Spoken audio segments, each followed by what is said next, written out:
The palace was silent under the weight of the full moon. Shadows stretched long across the stone halls, twisting like restless spirits. Lyria moved through the corridors carefully, her mind heavy with fear and longing. The poison in her veins had touched the Alpha King's heart. Kalen had survived, but she could sense a subtle change in him, a bond that could not be undone. She paused by the garden door. The moonlight spilled across the flowers, turning them silver and white. Kalen was already there, standing beneath the old oak tree, his golden eyes fixed on the horizon. "You came," he said, his voice soft but steady. "I could not stay away," she whispered, stepping closer. "I fear what the poison has done. I never wanted to hurt you, Kalen." He turned to her, his expression unreadable. "You did not hurt me. You changed me." Lyria's heart thudded painfully. She wanted to step back, to hide, to deny the feelings rising inside her. For years, she had kept herself away from everyone, from love, from life itself. And now, here was the man who ruled kingdoms, the man whose heart had been touched by her curse, standing close enough to feel her breath. Kalen reached out and took her hand. It was a small gesture, but it carried the weight of a promise and a danger both. "We are bound, Lyria," he said. "By blood, by fate, by something stronger than either of us." Her breath caught. Bound. But what if this bond destroys you? He shook his head, his gaze unwavering. "Then I will face it. I choose this. I choose you." For a long moment, the world fell away. The moon, the mist, the distant guards, they all ceased to exist. There was only the silent acknowledgement of their hearts, caught in the dangerous dance of a curse and a connection that could not be broken. But the quiet did not last. A warning bell echoed through the palace. A shadow stirred beyond the walls. An old enemy, older than clans, older than curses. Whispers spoke of a dark force awakening, one that could challenge the Alpha King himself. Kalen and Lyria exchanged a glance. No words were needed. Together they moved toward the throne room, prepared for whatever threat approached. The court had gathered in tense silence. Lyria felt the eyes on her, some curious, some fearful. They had seen her save Kalen before, but now the bond was undeniable.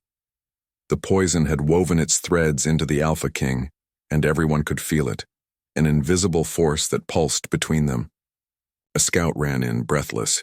"Your Highness, the northern forests are restless. A shadow moves among the trees. It is, unnatural." Kalen's jaw tightened. "Prepare the guards, and bring Lyria. We face this together." Lyria's heart pounded, but she did not step back. She had spent years running from danger, hiding from her curse. But now at Kalen's side she felt something new. Purpose, courage, a reason to fight, not just for herself, but for him and the people he protected. They rode through the forest under the moon's silver glow. The air was thick with mist, and every step seemed to carry the weight of an ancient magic. Lyria's senses were sharp. She could feel the poison within her reacting to the forest, to the presence of something old and powerful. Then they saw it. A figure cloaked in darkness moving between the trees with unnatural speed and grace. Its eyes glowed like embers, and a low, chilling hum seemed to vibrate through the air. Kalen dismounted swiftly, his sword drawn, and Lyria stood beside him, ready. "Do not underestimate it," he warned. The shadow moved closer, and Lyria could feel the poison stir in response. But this time it was different. It was not deadly. It was protective. Her curse had awakened in a new way, linking her and Kalen not just in danger, but in strength. The creature leapt forward, but Kalen was ready. Steel clashed against shadow, sparks flying in the moonlight. Lyria joined, her own strikes precise and quick. Together, they moved as one, instinct and bond guiding them. For the first time, Lyria realized that her poison was not just a curse. It was a power, a connection that could protect, not just destroy. And Kalen was the heart that made it whole. The battle was brief, but intense. When the shadow finally fell, dissolving into mist, Lyria and Kalen stood panting, their hands brushing in the heat of triumph. No words were needed. Their eyes said everything. They were alive, together, and stronger for it. As they returned to the palace, the first light of dawn touched the towers, casting the halls in golden glow. Lyria felt a strange peace, mingled with lingering fear. The poison in her veins was still there, still dangerous, but now it was tempered by something deeper: love, trust, and shared strength. Kalen led her to the highest tower, overlooking the kingdom. "The world is not safe," he said quietly, "and neither are we. But together, we are more than either of us alone." Lyria leaned against him, feeling the steady beat of his heart. "I never thought I would find someone who could bear my curse," she whispered. "You do not have to bear it alone," he said, wrapping an arm around her. "I will face it with you." They stood in silence, watching the sunrise, a moment of calm in a world of shadows and danger. For the first time in years, Lyria allowed herself to hope, not just for survival, but for life, love, and a future she had once thought impossible. But even as the sun rose, whispers of destiny stirred in the palace halls. The bond they shared had changed more than their hearts. It had awakened forces older than either of them, forces that would not rest until their full power was revealed. And somewhere in the mountains a new shadow moved, watching, waiting, patient. It was a threat neither Lyria nor Kalen could ignore. Yet in that moment, beneath the light of dawn, they held on to each other, bound by poison, love, and fate. The Alpha King and the Omega, once alone, once cursed, now together, stood ready. For whatever came next, they would face it side by side. And though the future was uncertain, one thing was clear: their hearts were no longer theirs alone. They belonged to each other, a bond forged in danger, tempered in battle, and sealed in trust. The world beyond the palace awaited them, dark, unpredictable, and full of secrets. But Lyria and Kalen had found a strength in one another that no curse, no shadow could destroy. And as the wind carried the scent of the forests and the mountains, a quiet truth settled between them. Sometimes the greatest danger could bring the deepest connection, and the darkest poison could awaken a love stronger than any magic in the world. The forest whispered under the silver light of the moon. Mist curled like ghostly fingers around the trees, and the river sang softly, carrying secrets downstream. Lyria moved through the shadows, silent as the fog that clung to her feet. For 5 long years she had carried a curse in her veins, a poison that killed those who grew close to her. She was an Omega, born to a fate no one dared name aloud. Her heart beat steadily, but the ache of isolation never left. The clan spoke her name in fear. In her exile, she had learned to hide, to walk unseen, to survive. Yet tonight the wind carried a strange scent: iron and authority, danger and power. Her sharp eyes caught the glimmer of armor in the distance. Soldiers, the border of the Alpha King's territory. Lyria froze, every nerve alert.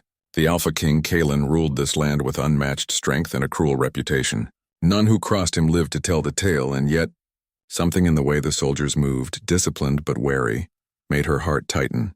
She could feel it even from the shadows. The pulse of a man used to power, the invisible threads of a mind that saw far and calculated deeper than most. A hand clamped down on her shoulder, cold and firm. She twisted instinctively, ready to fight, but the eyes that met hers froze her in place. Golden, sharp, commanding eyes that held centuries of pain and authority. "Who are you?" the voice asked, calm yet heavy with warning. "An Omega in these lands is dangerous. Do you know that?" Lyria's lips pressed into a thin line. "I mean no harm," she said, her voice barely above a whisper. "I am passing through." Kalen studied her for a long moment, his gaze piercing as though he could see the poison curling inside her blood. He did not step back, though, and that frightened her more than his anger might have. "You are hiding something," he said finally. "I can smell it: power, fear, a curse." Her pulse thudded in her ears. How could he know? I am cursed," she admitted, almost before she could stop herself. "It is not meant to hurt anyone, yet it has." Kalen's jaw tightened and he looked away toward the horizon.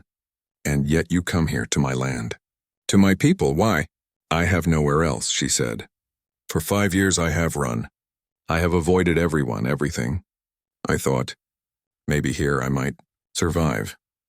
He studied her again, and the corner of his mouth twitched. Not quite a smile, but close. Survive, he repeated. Is that all?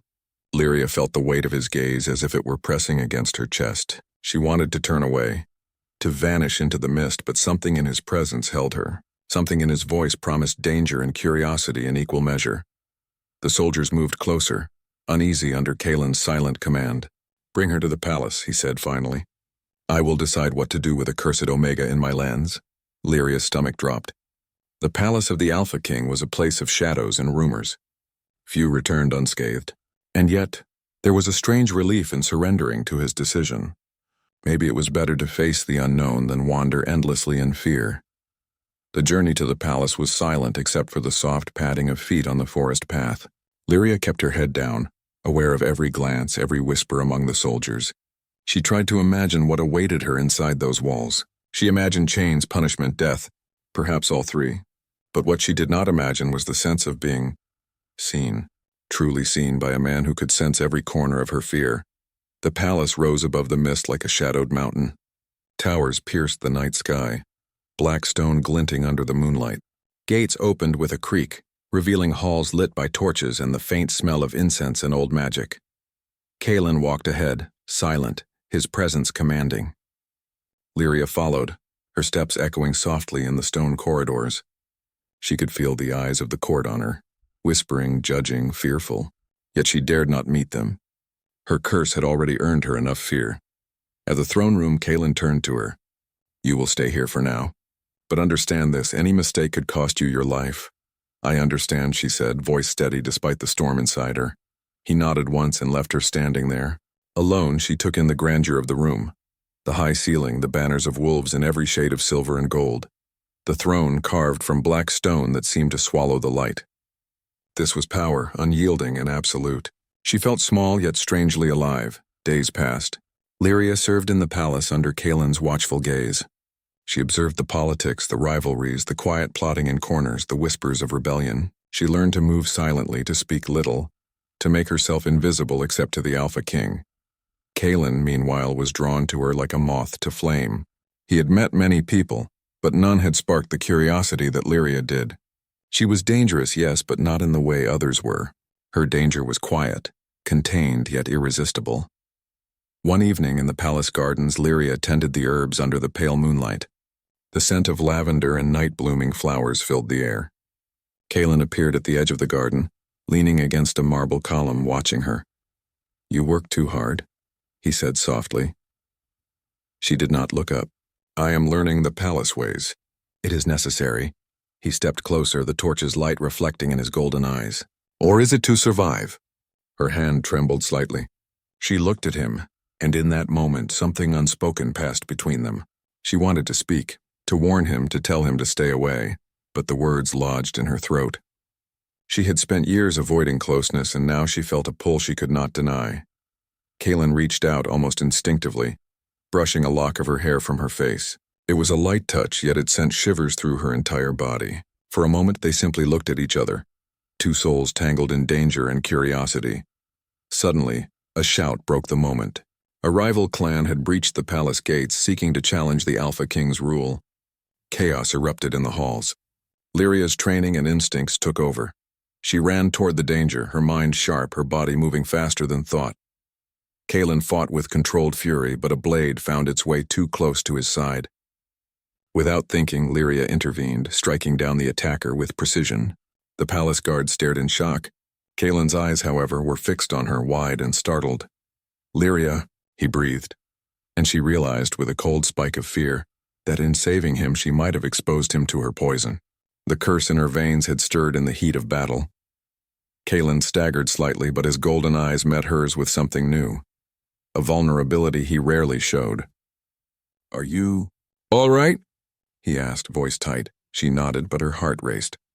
The poison had reached him, or at least touched the edge of his life. He did not fall, but she could feel a shift, subtle yet profound.